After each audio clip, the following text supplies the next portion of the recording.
this breaking news that we are starting 2 p.m. with, as we have got the inside details on the tensions in Birmingham yesterday. Now, as per sources that have told CNN News 18, this seems to have started by Muslim groups from Pakistan who had fueled the unrest. This was by ISI officials who were sitting in Pakistan embassy in London.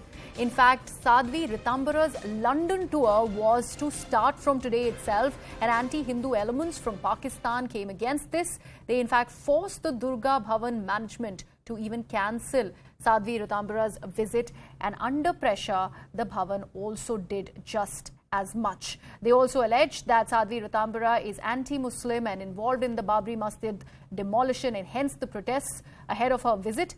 Now, also, we have been told that these groups got support from Congress-supported outfits that are in London. One leader by the name of Upasak gave all these inside details to Pakistan Muslim groups, including the posters of Sadhvi Ritambara's visit.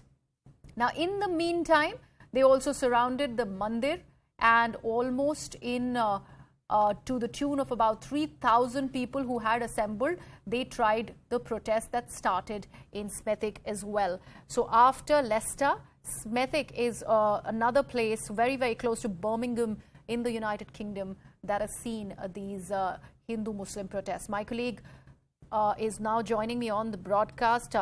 Manoj joins me. Manoj, you know, we are... In fact, Sanjay Suri is now joining me on the broadcast. Sanjay, you know, these protests after Leicester, very close on the heels of that, similar in nature, something that supposedly started after the India-Pakistan match has taken an altogether different color.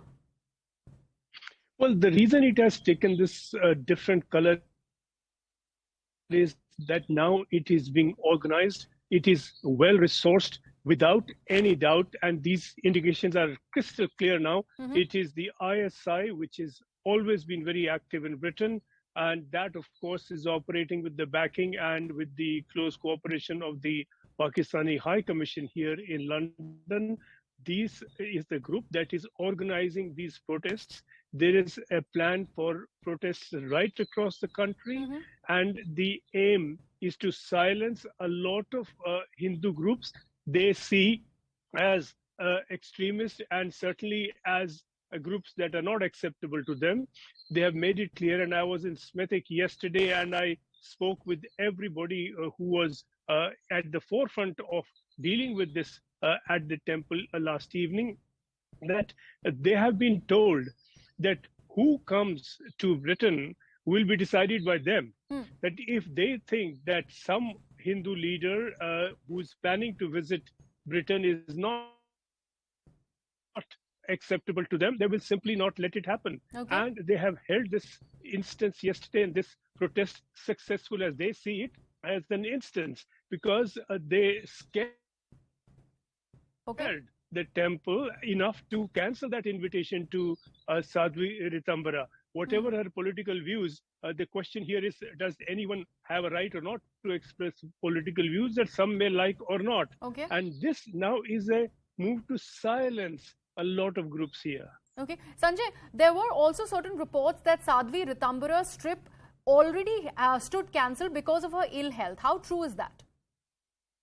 I cannot comment on her health, but already you're quite right to say that the trip had been cancelled. This was a communication that had gone on between the temple and some faith leaders, and they had expressed very strong concern about this visit.